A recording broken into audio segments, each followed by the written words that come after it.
Hi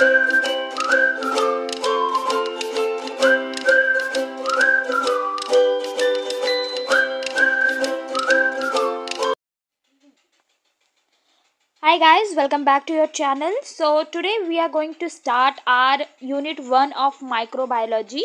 तो आप सभी को पता है कि जैसे यूनिट 1 हमारा माइक्रोबायोलॉजी में क्या है, हिस्ट्री एंड स्कोप के बारे में है, राइट। तो माइक्रोबायोलॉजी की आज हम यूनिट 1 शुरू कर रहे हैं and within 1 to 2 weeks we will be completing our whole syllabus of semester 1। ठीक है, सो लेट्स बिगिन। बेसिकली क्या है कि माइक्रोबायोलॉजी, सबसे पहला ये क्वेश्चन हो सकता है कि माइक्रोबायोलॉजी क्या होता है। तो it is a study of micro organisms. When somebody asks you to define microbiology, it's just simple as it is study of micro organisms, right. Hi guys, welcome back to your channel. So today we are going to start unit 1 of our microbiology, यानी कि BSc microbiology का हम unit 1 start करने वाले हैं, जिसमें हमें दिया हुआ है topic history and scope of microbiology. तो ये आपका टॉपिक है।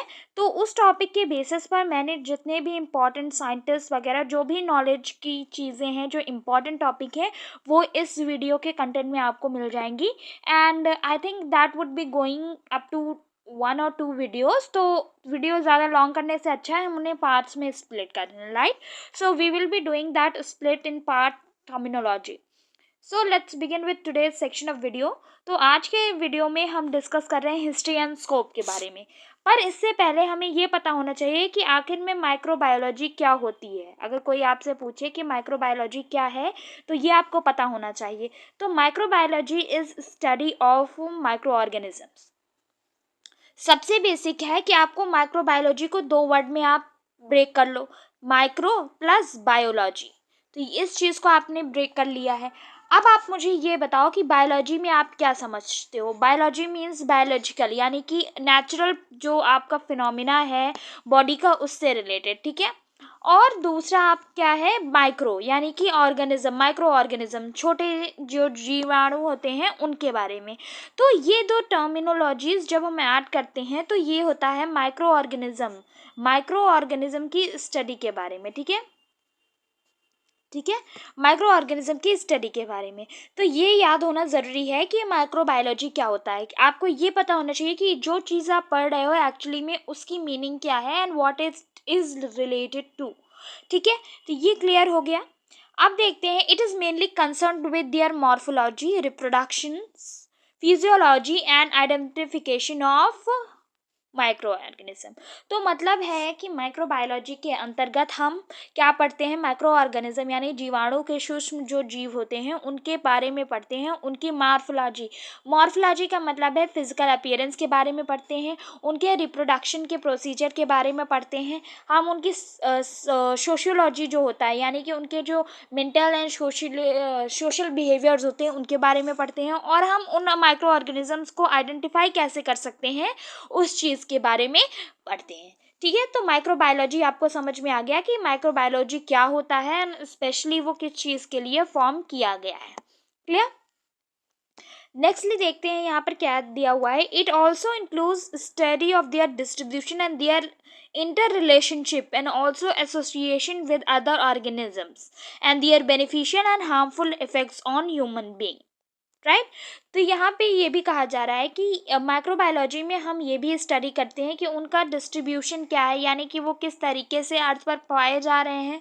उनका इंटर रिलेशनशिप क्या है, इंटर रिलेशनशिप मतलब कि एसोसिएशन दूसरे ऑर्गेनिजम्स के साथ वो कैसा है। जैसे कि आप सिम्बायोसिस रिलेशनशिप की बात करते हो, तो उस टाइप के रिलेशनशिप अगर वो शेयर करते हैं तो उनमें उनका बिहेवियर क्या होता है, रोल क्या होता है, उनके हार्मफुल और बेनिफिशियल इफ़ेक्ट्स क्या हैं ह्यूमन बीइंग के ऊपर और इन्वामेंट के ऊपर, चेंजिंग इन्वामेंट पे वो कैसे रिएक्ट करते हैं। तो इन सारी चीज़ों की स्टडी को भी हम क्या कहते हैं, माइक्रोबायोलॉजी के अंतर्गत हम पढ़ते हैं, ठीक है। अब हम हिस्ट्री आज के वीडियो में देखेंगे कि माइक्रोबायोलॉजी की हिस्ट्री क्या है। तो बहुत सारे ऐसे साइंटिस्ट थे जिन्होंने माइक्रो ऑर्गेनिज्म से रिलेटेड थ्योरीज दी, और बहुत सी ऐसी मिसकॉन्सेप्शन भी क्रिएट हुई पास्ट हमारे डिकेड्स में। लेकिन कुछ ऐसे सर्टेन साइंटिस्ट थे जिन्होंने एक्सपेरिमेंट्स किए, और उनके एक्सपेरिमेंट्स को हम आज तक पढ़ते आते हैं। They were that true at their experiments कि उनके एक्सपेरिमेंट ने बहुत सारे ऐसे क्वेश्चंस के आंसर्स दिए हैं जो कि पास्ट टाइम में बहुत ही huge amount of impact human life पर डालते थे। तो सबसे पहले जो साइंटिस्ट माइक्रोबायोलॉजी में पढ़े जाते हैं वो हैं एंटोवियन लीवेनहॉक। एंटोवियन लीवेनहॉक को हम क्या कहते हैं, फादर ऑफ माइक्रोबायोलॉजी भी कहते हैं। फादर ऑफ माइक्रोबायोलॉजी से रेफरेंस का मतलब है कि इन्होंने ही सबसे पहले एक्सपेरिमेंट या किसी अदर मींस के थ्रू माइक्रोबायोलॉजी में अपनी अपीयरेंस को, प्रेजेंस को बेसिकली रजिस्टर करवाया था। ठीक है, तो यहाँ पे क्या दिया है, Leeuwenhoek was an clock merchant in Holland.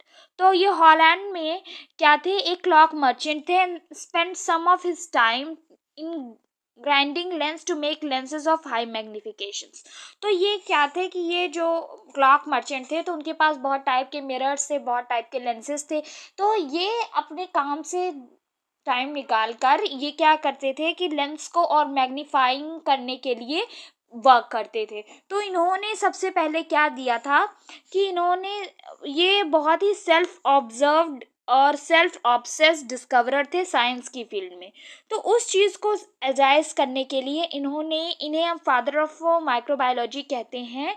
क्यों कहते हैं, इसलिए कहते हैं because he was the one scientist who gave the theory of magnification and also the high resolution power of microscope. ठीक है, इन्होंने माइक्रोस्कोप की हाई रेजोल्यूशन पावर के बारे में, हाई मैग्निफिकेशन के बारे में स्टडी किया और उसके बारे में हमें नॉलेज दी थी। क्लियर। तो यहाँ पर क्या है कि एक टर्मिनोलॉजी थोड़ा सा क्लियर होना चाहिए कि मैग्निफिकेशन क्या है। मैग्निफिकेशन वो क्वालिटी है लेंस की जो कि किसी ऑब्जेक्ट की इमेज को बहुत इनलार्ज करके दिखाता है। Clear. He examined that rainwater and in the air he observed something moving and he called as animal clues. तो उन्होंने इस लेंस के थ्रू, जब इन्होंने ये लेंस बनाया हाई रेजोल्यूशन पावर का लेंस, तो उन्होंने क्या किया कि उसके नीचे एक ड्रॉपलेट को रखा और उसमें उस ड्रॉपलेट को उन्होंने ऑब्जर्व किया। तो जब उन्होंने उस ड्रॉपलेट को ऑब्जर्व किया तो उन्होंने कुछ चलता हुआ मूविंग जो ऑब्जेक्ट था उसे महसूस किया। सो उन्होंने उसको क्या कहा, एनिमल क्लूज कहा। क्या कहा, एनिमल क्लूज कहा, right. So he was the one scientist to give theory regarding microbiology in field. ठीक है, नेक्स्टली अब हमारे पास है, he also observe that root of decaying tooth and again observe something small in it. ठीक है, सो उस अर्ली टाइम में उन्होंने डिकेइंग टूथ को भी ऑब्जर्व किया। तो जब इन्होंने डिकेइंग टूथ को ऑब्जर्व किया वहाँ पर भी इन्होंने स्मॉल पार्टिकल्स कुछ ऐसे देखे जो कि मूव कर रहे थे। लेकिन उस टाइम ज़्यादा नॉलेज नहीं होने की वजह से ही wasn't able to define this. ठीक है, क्योंकि बहुत ज़्यादा फैसिलिटीज़ अवेलेबल नहीं थी जिस वजह से ये उस चीज़ पर वर्क नहीं कर पाए। बट इन्होंने एक कॉन्सेप्ट दिया कि कुछ ऐसा सब्सटेंस होता है जो कि मूव करता है, जो कि हमारे ऑल अराउंडिंग सब्सटेंसेस में प्रेजेंट है। ठीक है, तो ये थ्योरी इन्होंने दी थी। यहाँ पर जो नेक्स्ट चीज़ दिया है वो इम्पॉर्टेंट और इंटरेस्टिंग भी है। ये इन्होंने क्या किया, बहुत सारे लेटर्स लिखे रॉयल सोसाइटी ऑफ लंदन को। किसको, रॉयल सोसाइटी ऑफ लंदन को।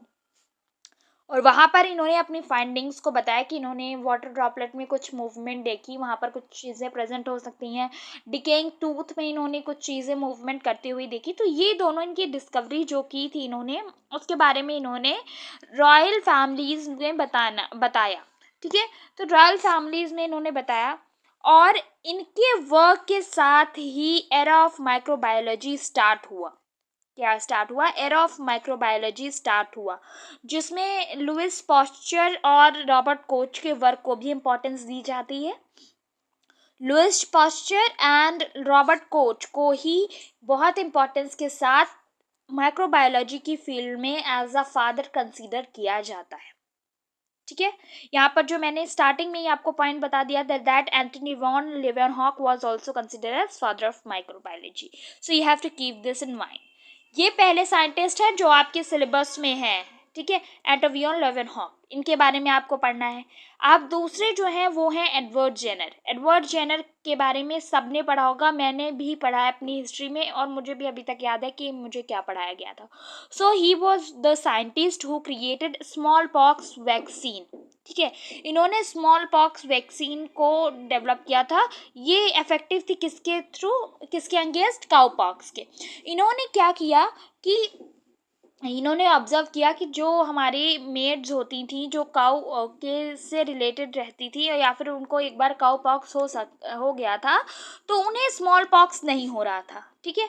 तो उन्हें स्मॉल पॉक्स नहीं हो रहा था, इस चीज़ को उन्होंने ऑब्जर्व किया, और उन्होंने क्या किया कि इसी बेसिस पर एक मेडिसिन बनाई। इन्होंने हमारे स्मॉल पॉक्स जो था उसके प्रिवेंशन के लिए इन्होंने काउ पॉक्स वाले जो एनिमल्स थे या फिर ह्यूमंस थे, उनकी बॉडी से कुछ एक्सट्रैक्ट किया मटेरियल, और उसके बाद जो वैक्सीन बनाई उसे हम स्मॉल पॉक्स वैक्सीन कहते हैं।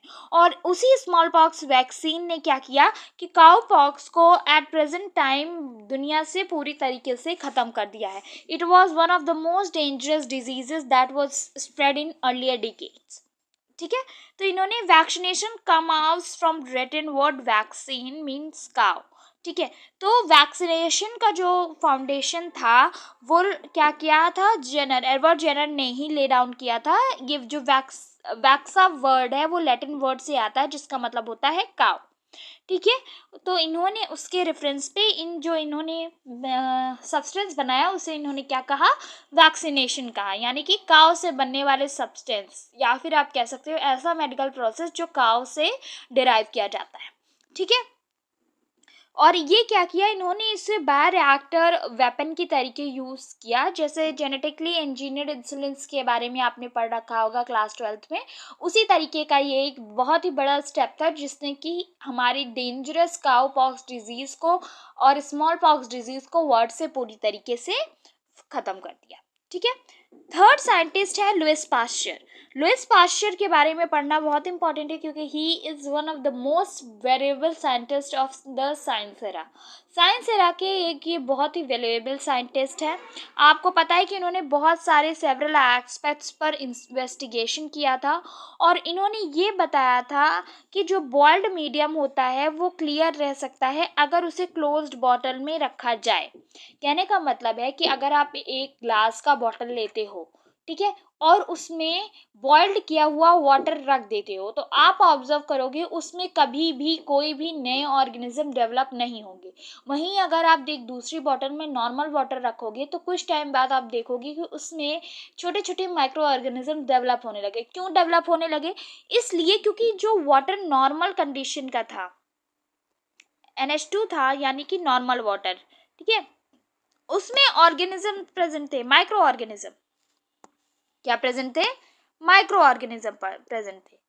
तो और जो हमारा बॉइल्ड वाटर था उसमें आपका कोई भी माइक्रो ऑर्गेनिज्म नहीं था। तो जब माइक्रो ऑर्गेनिज्म नहीं था तो माइक्रो ऑर्गेनिज्म का डेवलपमेंट हुआ ही नहीं। अब इस जो ये मैंने अभी बोला कि ये माइक्रो ऑर्गेनिज्म नहीं था इसलिए उसका डेवलपमेंट नहीं हुआ, और जो नॉर्मल वाटर था उसमें माइक्रो ऑर्गेनिज्म था इसलिए उसका डेवलपमेंट हुआ। इसी थ्योरी पर एक बहुत ही बड़ा डिबेट हुआ था साइंटिस्ट के बीच में जिसे हम बायोजेनेसिस एंड ए बायोजेनेसिस बोलते हैं। पुराने टाइम पीरियड में ये बहुत ही बड़ा इशू था बायोजेनेसिस एंड ए बायोजेनेसिस के बारे में, जो कि हम आगे अभी डिस्कस करेंगे। तो लुइस पास्चर ने ये बताया कि अगर कोई भी बॉइल्ड मीडियम को हम क्लोज्ड बॉटल में रखते हैं तो वो क्या रहता है, क्लियर ही रहता है, ठीक है। और इन्होंने एक बहुत ही बड़ा एक्सपेरिमेंट किया था वाइन पे फ्रांस में, जिसके लिए लुइस पास्चर आज भी हिस्ट्री में बहुत ज़्यादा फेमस हैं, ठीक है। सो यहाँ पर एक पॉइंट मैंने इनके फ्रांस एक्सपेरिमेंट से रखा है तो वो हम देख लेते हैं क्या इन्होंने किया था experiment. France is famous for wines made up of grapes. During the production of wine, there was a contamination due to which the production of wine was not good.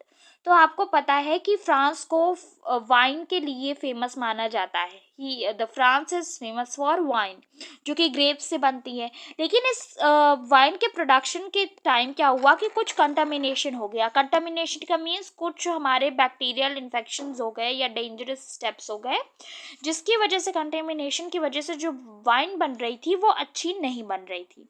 ठीक है। तो जो लुईस पास्चर था वो ही एक responsible person था, तो उन्होंने ये रिस्पॉन्सिबिलिटी ली कि वो जो मैटर है ये, वो गवर्नमेंट ऑफ फ्रांस के साथ इस पूरे मैटर में देखेंगे कि ये कंटामिनेशन क्यों हुआ और वाइन के प्रोडक्शन में गिरावट क्यों आई। ठीक है। यहाँ पर एक जो टर्निंग पॉइंट था वो ये था कि जो लुईस पास्चर थे वो एक केमिस्ट थे, बट वो केमिस्ट से क्या बन गए, माइक्रोबायोलॉजिस्ट बन गए। ठीक है। माइक्रोबायोलॉजिस्ट बन गए। तो 1857 में, जो कि आपका फ्रेंच रेवोल्यूशन का टाइम था, उस टाइम इन्होंने क्या किया, फर्मेंटेशन के प्रोसेस पर वर्क किया। और वहाँ से इन्होंने ऑब्जर्व किया कि डिफरेंट टाइप ऑफ माइक्रोब्स होते हैं वो फर्मेंटेशन में ऑब्जर्व किए जाते हैं। इन्होंने ये बताया, लुईस पास्चर ने ये बताया कि आप भाई कोई भी फर्मेंटेशन कर रहे हो किसी भी टाइप का, उसमें भी कई तरीके के फर्मेंटेशन के प्रोसेसेस होते हैं और बहुत सारे डिफरेंट टाइप के माइक्रोब्स होते हैं जो इन फर्मेंटेशन के टाइप्स के अकॉर्डिंग यूज़ किए जाते हैं। तो ये इन्होंने कॉन्सेप्ट दिया कि आप हो सकता है गलत मेथड का यूज़ कर रहे हो या गलत माइक्रोब्स का यूज़ कर रहे हो। तो उस रेफरेंस के लिए इन्होंने ये क्या है कि ये केमिस्ट से हमारा माइक्रोबायोलॉजिस्ट बन गए थे। क्लियर हुआ।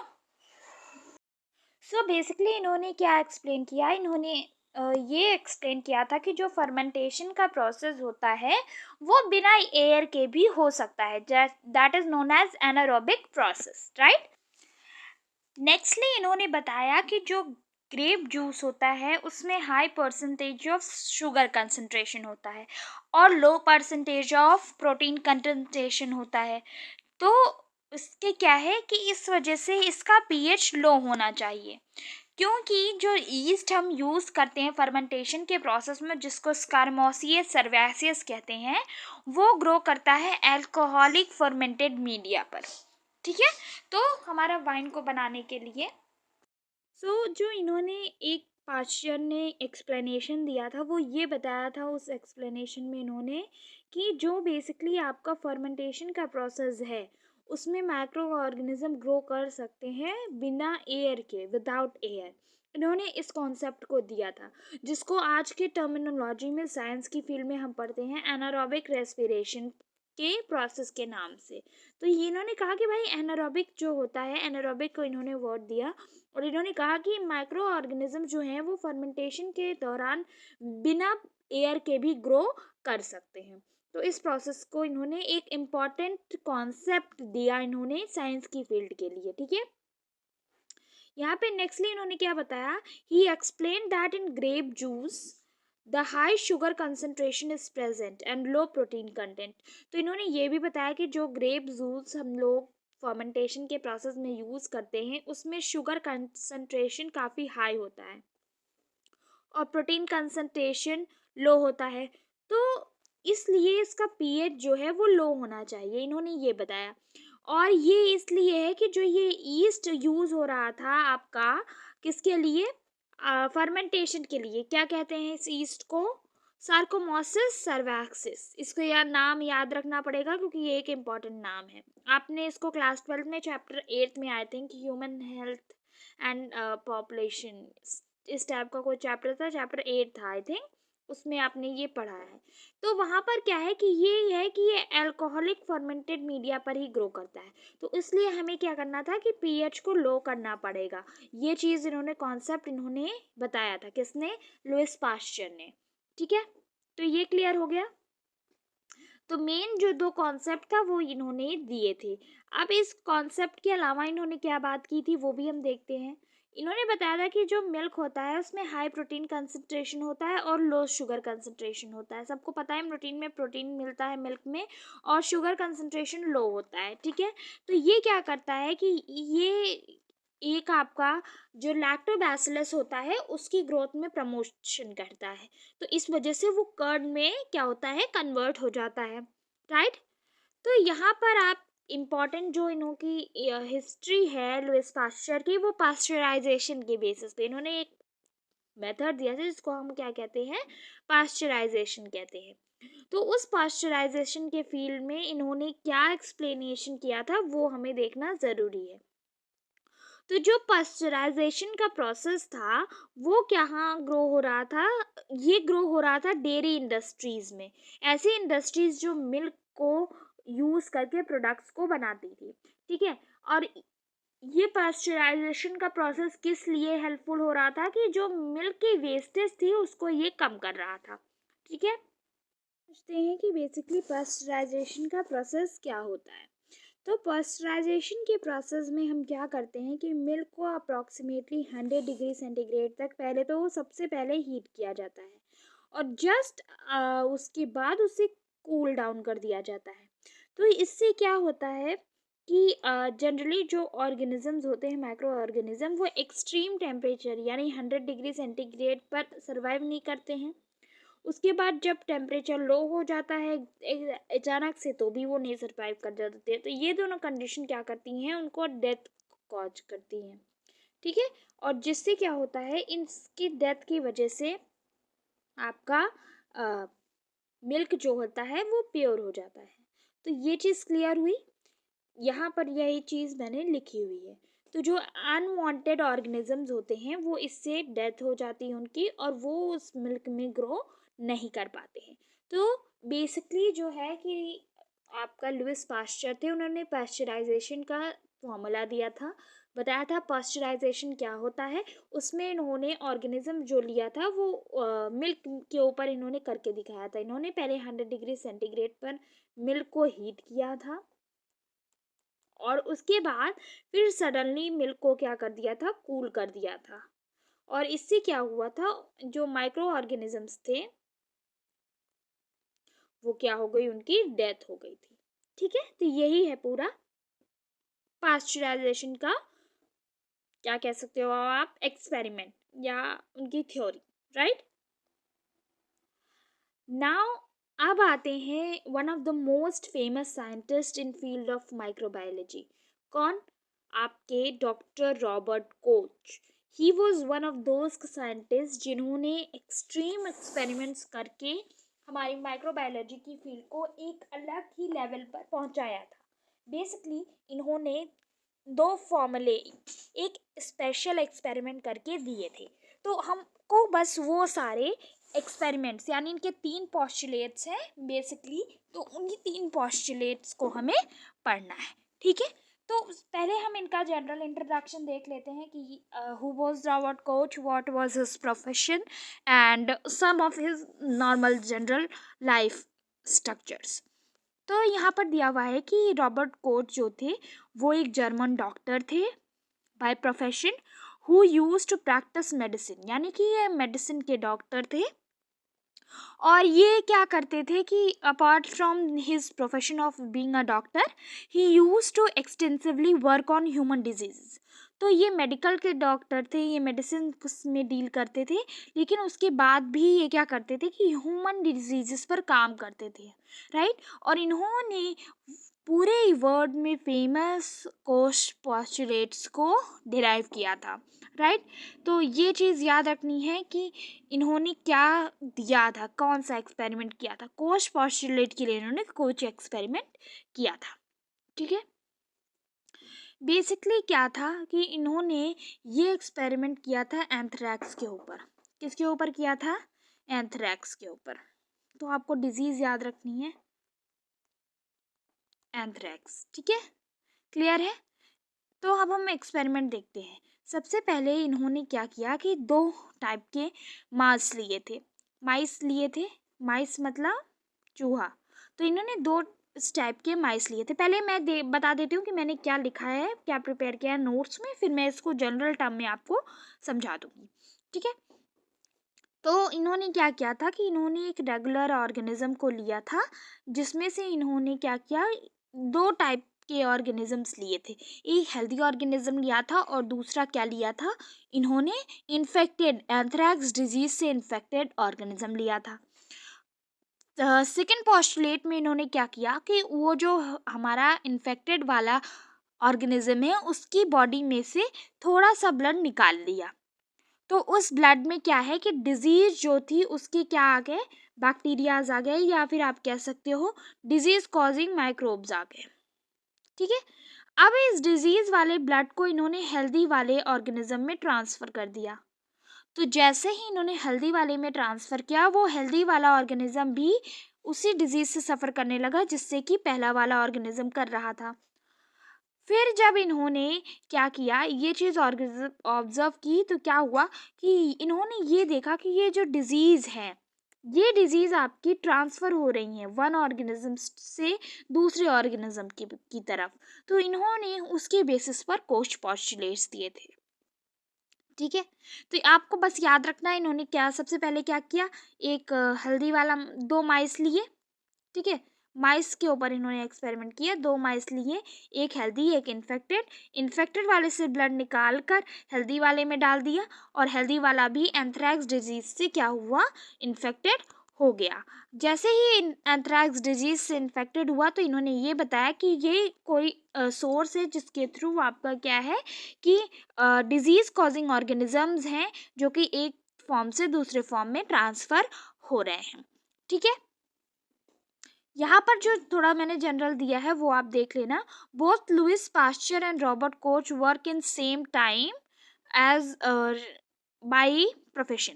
तो इन्होंने क्या किया कि इन्होंने बताया कि रॉबर्ट कोच जो थे और लुइस पास्चर, इन दोनों लोगों का टाइम एक दूसरे से काफ़ी मैच था। एक ने जर्मनी में वर्क किया था और दूसरे ने फ्रांस में वर्क किया था। ठीक है, कोच ने क्या दिया था, इन्होंने कोच ने दिया था फॉर्मूला कि कैसे आप डिजीज़ को आइडेंटिफाई कर सकते हो। इन्होंने इस बारे में अपनी थ्योरी दी थी। ठीक है, किसके यूज़ से, सॉलिड मीडिया की यूज़ से, जिसे हम अगैर मीडिया भी बोलते हैं, न्यूट्रिशन अगैर मीडिया। ठीक है, तो अगैर क्या होता है, एक प्लांट होता है जो कि क्या है कि फॉर्म ऑफ एल्गी है, फियोफाइसी ग्रुप का आता है। और ये क्या करता है कि जो मीडियम आप बनाते हो किसी भी माइक्रो ऑर्गेनिज्म को ग्रो करने के लिए, उसे सॉलिडिफाई करने का काम करता है। क्योंकि जनरली मीडियम लिक्विड में होता है, लेकिन किसी भी ऑर्गेनिज्म को ग्रो करने के लिए ये ज़रूरी होता है कि मीडिया सॉलिडिफाई रहे। ठीक है, तो ये क्लियर हुआ। ठीक है, यहाँ पर आपको कहना है, ये देखो यहाँ पर मैंने आपको एक्सपेरिमेंट जो रॉबर्ट कोच ने किया था वो दे दिया। ठीक है, तो रॉबर्ट कोच ने क्या किया कि एंथ्रैक्स डिजीज पर काम किया था जो कि कैटल को होती है। ठीक है, किससे कॉज होती है एंथ्रैक्स डिजीज, ये याद रखना ज़रूरी है। Anthrax is caused by bacillus anthracis. तो ये बैसिलस एंथ्रियासिस नाम का एक बैक्टीरिया होता है जिससे कि ये डिजीज होती है। ठीक है, नेक्स्टली यहाँ पर क्या दिया है कि coach observe that bacteria were present in blood of animal that had disease. तो इन्होंने क्या बताया कि जो बेसिकली आप कह सकते हो सफ़र कर रहा था एनिमल, उसके ब्लड में ये डिजीज़ को करने वाले बैक्टीरियाज प्रेजेंट थे। ठीक है, तो ये ऑब्जर्वेशन किसने बनाई थी, रॉबर्ट कोच ने बनाई थी। ठीक है, इन्होंने एक चीज़ और बताया कि बॉडी में पूरी जगह जो वैसे तो नॉर्मली पूरी जगह बैक्टीरिया रहता है डिजीज़ का, पर ज़ीरो बैक्टीरिया जोन जो होता है बॉडी का, उसमें इन्होंने 3 बताया। ये इंपॉर्टेंट है, कौन कौन सा, ब्रेन जहाँ पे ज़ीरो बैक्टीरिया होते हैं, ब्लड में भी होते हैं ज़ीरो बैक्टीरिया लेकिन लिम्फोसाइटिक एरियाज़ में, यानी कि जहाँ पर रेड बोन मैरोज होती हैं आपके जॉइंट्स में, वहाँ पर एम्ब्रायो होता है, वो भी क्या है, ज़ीरो बैक्टीरिया जोन है बॉडी में। तो इसे आप इम्पॉर्टेंट के तरीके इम्पॉर्टेंट मार्क कर सकते हो, ये एक इम्पॉर्टेंट पॉइंट हो सकता है। ठीक है, यहाँ पर नेक्स्टली क्या दिया है कि doctor Robert Koch use mice as experimental animal. Koch demonstrated that when a small drop of blood from mouse infected with anthracis was injected to healthy that later also had anthracis। तो यहाँ पर क्या कहा जा रहा है, इन्होंने कहा कि कोच ने हमारा माइस को as a experimental animal use किया था। इन्होंने देखा कि एक माइस जो कि सफ़र कर रहा था पहले ही हमारा किससे, एंथ्रैक्स से, उसके बॉडी से स्मॉल ड्रॉप खून जो था ब्लड, उसे हेल्दी माइस में डाल दिया गया। तो क्या हुआ कि थोड़े टाइम बाद ये ऑब्ज़र्व किया गया कि जो डिजीज़ पहले वाले माइस को थी, वही एंथ्रियासिस डिजीज़ आपकी किसको हो गई, हेल्दी वाले माउस को भी हो गई थी। तो ये इनका क्या था, पूरा एक्सपेरिमेंट था, जो आपको अगर आप चाहो आप बेसिकली 5 या 10 मार्क्स का क्वेश्चन है तो उसमें आप लिख सकते हो इसका आंसर। ठीक है, ओके। तो आज सेकंड जो कोश का पोस्टुलेट था वो क्या कहता है, ये आपको याद रखना है कि जो सस्पेक्टेड पाइथोजन होता है, ठीक है, सस्पेक्टेड पाइथोजन होता है उसे आइसोलेट किया जाना चाहिए और उसे लेबोरेटरी में ग्रो कराना चाहिए। ठीक है, जिससे कि क्या कह सकते हैं कि हम उसके स्टडी के लिए प्योर कल्चर बना सकें। ये सेकेंड कोच पोस्टुलेट है। ठीक है, पहला वाला पोस्टुलेट क्या है कि इन्फेक्टेड पर्सन या ऑर्गेनिज्म में से ब्लड को लिया जाना चाहिए और उसे लेबोरेटरी में सिक्योर करके रखना चाहिए। सेकेंड वाले में पोस्टुलेट में इन्होंने क्या कहा कि आपको जो सस्पेक्टेड पाइथोजन आपको लग रहा है कि ये पाइथोजन है जिसने डिजीज कॉज की होगी, उसे अलग कर लिया जाना चाहिए और उसे ब्लड के थ्रू ग्रो करवाना चाहिए। कहाँ पर? लेबोरेटरी में उसका प्योर कल्चर बनाना चाहिए। किसके लिए? स्टडी के लिए। ठीक है, तो रॉबर्ट कॉच जो थे उन्होंने ट्यूबरक्लोसिस यानी कि टीबी के ऊपर भी वर्क किया था। तो इनके दोनों वर्क आपको याद होने चाहिए। किसके ऊपर? एंथ्रैक्स और ट्यूबरक्लोसिस के ऊपर। ठीक है, जो कि हमारी ट्यूबरक्लोसिस किससे कॉज होती है, ये आप लोगों का होमवर्क क्वेश्चन है। आपको मुझे कमेंट सेक्शन में बताना है कि ट्यूबरक्लोसिस किस टाइप के बैक्टीरिया से कॉज होती है। ठीक है, और ये जो भी बैक्टीरिया था इसको रॉबर्ट कोच ने खुद ही ढूंढा था। राइट, अब यहाँ पर 2-3 साइंटिस्ट हैं जिनको हम लास्ट में डिस्कस करेंगे because they are not that important. क्यों? क्योंकि जनरली क्या है कि जो few scientist are there whose field work is not given in your syllabus. तो पहले हम सिलेबस वाले साइंटिस्ट और जो भी टॉपिक है उनको कवर करेंगे, फिर non related to syllabus complete करेंगे, क्योंकि क्वेश्चन और knowledge are two different things. Okay, जो आपके सिलेबस में एक और इम्पॉर्टेंट साइंटिस्ट हैं वो हैं अलेक्जेंडर फ्लेमिंग। अलेक्जेंडर फ्लेमिंग ने क्या किया था, सबको पता है, इन्होंने पेनिसिलिन को खोजा था। Penicillin is a kind of antibiotic which is now days use too much for curing such many kind of diseases basically. ठीक है, तो इन्होंने इस बेसिकली आप कह सकते हो पेनिसिलिन एंटीबायोटिक को इन्होंने एक फंगस से डिराइव किया था और उस फंगस को क्या कहते हैं? Penicillin notatum. क्या कहते हैं? Penicillin notatum. Right, it was a chance discovery by Fleming during world war. तो वर्ल्ड वार के टाइम इन्होंने क्या है, पेनिसिलिन को डेवलप किया था, या आप कह सकते हो खोजा था। किससे? With the help of fungus cause penicillin notatum. ठीक है, Dr. Alexander Fleming was awarded Nobel Prize for his this discovery। तो पेनिसिलिन के लिए ही अलेक्जेंडर फ्लेमिंग को नोबेल प्राइज भी मिल चुका है। यहाँ पर आप कह सकते हो कि इन्होंने क्या किया था कि पेनिसिलिन नोटेटम को इन्होंने कॉलोनाइज्ड किया था, कॉलोनी बनाई थी इनकी। तो बेसिकली 2 टाइप की कॉलोनीज होती हैं। एक जो होती हैं ग्रुपिंग कॉलोनीज होती हैं जिनमें ग्रुप में सेल्स होती हैं, और एक सिंगल कॉलोनीज होती हैं। तो इन दोनों में से कोई एक कॉलोनी लेकर इन्होंने पेनिसिलिनियम को यूज़ किया था पेनिसिलिन बनाने के लिए। ठीक है, इन्होंने क्या किया था कि ऐसे एरियाज को भी ढूंढा था जहाँ पर ये इम्पॉर्टेंट टाइप के फंगस मिलते हैं, और जहाँ पर ये फंगस मिलेंगे वहाँ पर आपको बैक्टीरियाज कभी नहीं मिलेंगे। राइट, तो ये था हमारा कौन? Alexander Fleming. इनको याद रखना, इनका छोटा सा एक इंट्रोडक्शन है कि इन्होंने एक एंटीबायोटिक बनाई जिसको हम क्या कहते हैं? पेनिसिलिन कहते हैं। बेसिकली पेनिसिलिन जो है वो एंटीबायोटिक का काम करती है। इसे वर्ल्ड वॉर के टाइम बनाया गया था फ्लेमिंग के द्वारा, जिसने बहुत सारी लाइव्स को सेव किया था।